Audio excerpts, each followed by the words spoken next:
Hello, I am Renan Barkana, a professor of astrophysics. This is part 2 of my attempt to bring a different perspective to discussions and debates on atheism versus religion. The topics I will discuss here are: why were many famous scientists religious? Is the Bible a solid basis for life? Is science highly uncertain and constantly changing? Can society handle atheism? Am I an atheist or an agnostic? And finally, what is our place in the cosmos? Let's begin. Religious people like to point out that some famous scientists were religious, including physicists such as Galileo and Newton.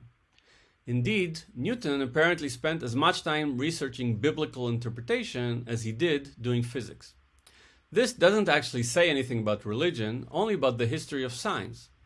Specifically, a key year is 1858, which is when the discovery of evolution was first publicized. Until that time, it was not really possible for a rational person not to believe in God. The argument from design was considered irrefutable. Namely, life is so complex that it seemed obviously to have been designed by a designer. Evolution blew up this argument, but until then, everything developed within a religious facade, including philosophy and science. That's why Galileo and Newton were religious. Since I mentioned Newton's foray into biblical interpretation, let me comment on that subject. I'll refer here to the Hebrew Bible. Biblical reading is either literal or not. You can't have it both ways if you claim to be inspired by the Bible. Now, a literal interpretation is a big problem. If you read the beginning of Genesis, which I can do in the original Hebrew, it is obviously quite primitive. For example, the story is clearly set on a flat earth. There are the waters above and below the sky. The sun and the moon are just lights in the sky, and the stars are only mentioned in passing. A literal reading runs into even more trouble with morality. Only people like the Taliban still stone adulterers to death based on the Bible. So the idea of a literal reading is untenable. This means that instead, people interpret the Bible. They take it as a vague, suggestive text that serves as the basis for elaborate interpretation. By definition, this means that the interpretation comes from a source that is outside the original text. Once you have entered the interpretive mode, you can decide to adopt some parts of the text literally and reinterpret others. I would submit that many religious people who claim to follow the Bible actually follow a mixture consisting of a dash of Bible and a whole lot of interpretation that is based on ideas that have come from outside the Bible. Another argument that some religious people make is that religion is unchanging, while science is unstable, constantly changing as old ideas are replaced by new ones in major revolutions. Now, in some instances, scientists do turn out to have been simply wrong.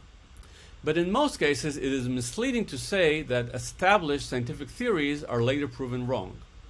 Let's take physics as an example.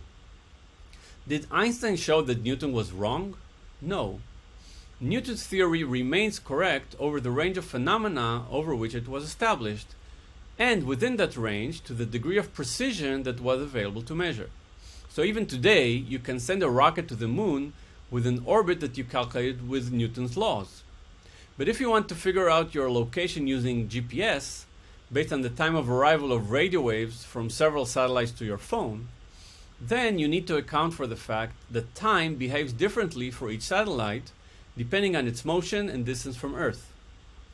These effects from Einstein relativity are tiny changes in time, a difference of 1 second accumulated over 70 years. But since light travels really fast, this error would imply an apparent change in position of 10 kilometers per day. Now, GPS satellites obviously didn't exist in Newton's day, and the best time measurements then were less precise than those of today by a factor of 1 trillion. If we could measure time with a precision that is another factor of 1 trillion more precise, would Einstein's theory still work? Maybe not. We can never predict with certainty the result of a new measurement that lies beyond the range of previous experiments. Here we get to another key aspect of science. Uncertainty and error are not an embarrassing element of science, they are its key feature. By recognizing that all our knowledge is limited, Science has learned to deal with uncertainty, tame it and measure it, effectively putting it in a box. This is the key to progress. If you ignore uncertainty and pretend that some things are known with absolute certainty, then you will never challenge them, and this will prevent progress. Scientific progress is only possible with an attitude of openness and a humility that recognizes the limitations of our knowledge. Nowhere is that more obvious than in the discoveries of modern physics. Physics has shown that our most basic concepts, those that people usually take for granted, are wrong, or at least far more subtle and complex than we normally imagine. Physicists have been working hard to explain the world, and have found that as you dig deeper, you don't explain how our intuition is right, you instead discover that our intuition is wrong if you go beyond the limited reach of our senses. For example, time and space are not absolute fixed coordinates. As I mentioned earlier, Einstein discovered that time flows differently for people who are moving fast or who experience strong gravity. The microscopic world, as described by quantum mechanics, is even weirder, showing that our concepts of the solidity of materials are a macroscopic illusion. Physics in the 20th century revealed a reality that no one could have previously imagined, certainly no theologian or philosopher. More generally, the scientific secular view is that it is not possible to obtain absolute truth, not about the natural world, and certainly not about morality, which is much less well defined. There is objective truth, i.e., truth that can be shared with others and judged based on evidence that is not subjective. But our knowledge is never absolutely certain. With science, we can learn about nature by combining rationality with careful observations and experiments. And the best we can do with morality is to adopt a scientific approach in which we combine rationality with a scientific study of human nature and history. It's much simpler to have a God who watches over you and determines good and evil, or to have an absolute philosophical proof of what is good. But for me, the reality is that in an uncertain world, I am free to use my best judgment based on logical reasoning and the knowledge of history to determine my own behavior. Is this easy? Not at all. With freedom comes responsibility, as Eleanor Roosevelt said. And in our culture, we have to admit, we see that many people fail in this. Politically and economically, many people are attracted to big government and a strong leader instead of freedom, which comes with uncertainty and the need to take responsibility for your own economic success. And many people prefer religious certainty to having to take charge of their own search for meaning.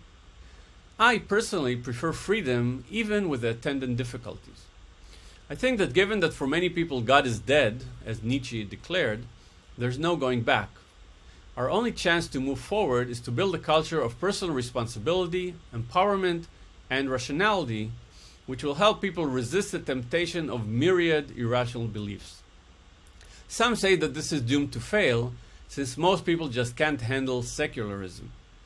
Well, a similar argument is made against democracy, that most people can't be trusted to make free choices and therefore must be controlled by a strong government. And the same argument is made against free markets. Regular people can't make good choices, they have to be told how to live.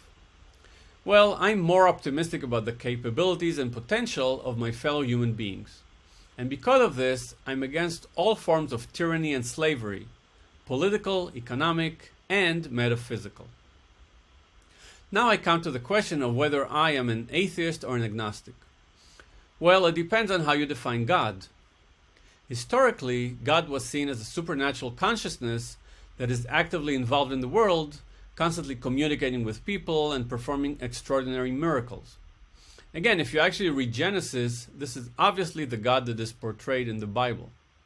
If this is your God, then I'm an atheist. With the development of science, it became clear that the natural world follows the laws of physics, and there is no room for miracles. Indeed, thousands of scientists use the most advanced technology to search for the slightest hint of a violation of the known laws, since any such discovery would be groundbreaking. Any possible role for God has greatly receded. Thus, some people speak of God as a kind of abstract representation of nature. God in this sense has been used in writings by physicists, including Einstein and Hawking. With this definition, I'm an agnostic. But I would argue that this kind of vague God is basically meaningless. I think that most people use God in some sense it is intermediate between the two extremes that I described. Finally, being a cosmologist, I'd like to comment about our place in the cosmos. Centuries ago, we believed that the Earth was the center of the universe and there's no other place like it. Everything else in the night sky is just a little source of light for our enjoyment. Then the center moved over to the sun, and we discovered that the Earth revolves around it along with a number of other planets. By now, we know that the number of stars in the part of the universe that we can observe is enormous, and it looks like most have planets around them. In terms of the scale, Earth, relative to the size of the observable universe, is like a single atom relative to the Earth. We are tiny creatures on a little rock, revolving around an average star in a typical galaxy. Thus, it might be claimed that modern science has made humans seem completely irrelevant, and this thought has led some people to feel insignificant and meaningless. But this conclusion doesn't really follow. Astronomy now allows us to look for signs of life in the universe. It's not easy to detect life since astronomical distances are so great. I won't go here into detailed arguments about life in the universe, but the only thing that we can confidently say is that life could be commonplace or it could be extremely rare. As our astronomical capabilities improve, we'll be able to narrow this down. Well, if our galaxy were teeming with intelligent aliens, we would probably have seen clear signs of it by now. Since we haven't, the theory that we are the only intelligent life in the entire universe remains possible. This possibility turns the whole insignificance argument on its head. Now, the enormous size of the universe makes the human species seem incredibly unique and precious. Going from large scales to small, some say that science makes a human being a mere pile of atoms. Well, yes, but what an incredible pile it is.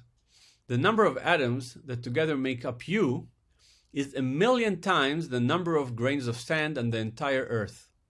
And this fantastically huge pile is not random, it's intricately arranged in a bewildering array of complex structures and patterns. You are also a small part of an intricate evolutionary dance that has been going on for billions of years. There's nothing like a human being in the whole universe as far as we know, so you'd better enjoy life while it lasts.